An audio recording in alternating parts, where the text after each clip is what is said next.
नमस्ते दोस्तों, मेरे यूट्यूब चैनल पर आपका स्वागत है। मैं आपको सोहर सुनाने जा रही हूँ। हो रामा झूमई नौरंगिया की डार कोयलिया एक बोलई लिया एक बोलई हो। पहिला मंगन सीता मांगी उहऊ विधि पुरवई विधि पुरवई हो। रामा नैहर जे मांगी जनकपुर सासुरया जोधिया हो। रामा झूमई नौरंगिया की डारी कोयलिया एक बोलई कोयलिया एक बोलई हो। दूसरा मंगन सीता मांगी उहऊ विधि पुरवई हो।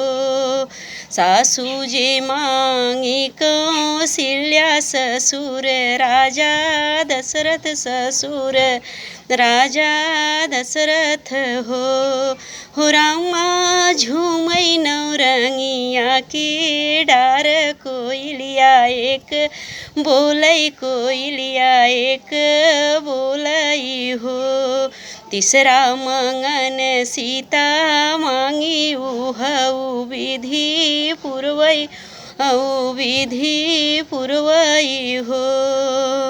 तीसरा मंगन सीता मांगी उहऊ विधि पुरवई हो।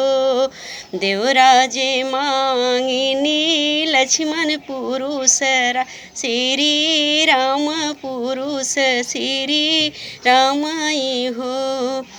रामा झूमई नौरंगिया की डार कोयलिया एक बोलई कोयलिया एक बोलई हो। चौथा मंगन सीता मांगी उहऊ विधि पुरवई हो।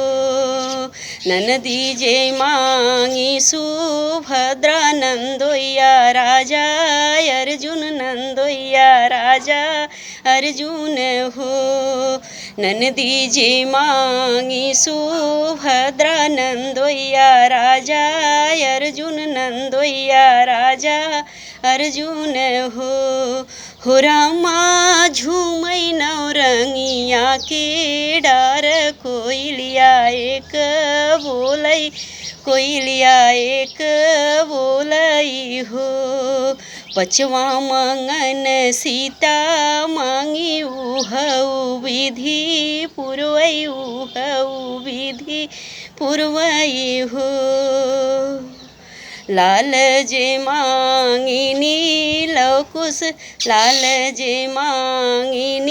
लवकुश जनम यह वातिनी हो। रामा झूमई नौरंगिया की डार कोयलिया एक बोलई कोयलिया एक बोलई हो। रामा झूमई नौरंगिया की डार कोयलिया एक बोलई कोयलिया एक बोलई हो।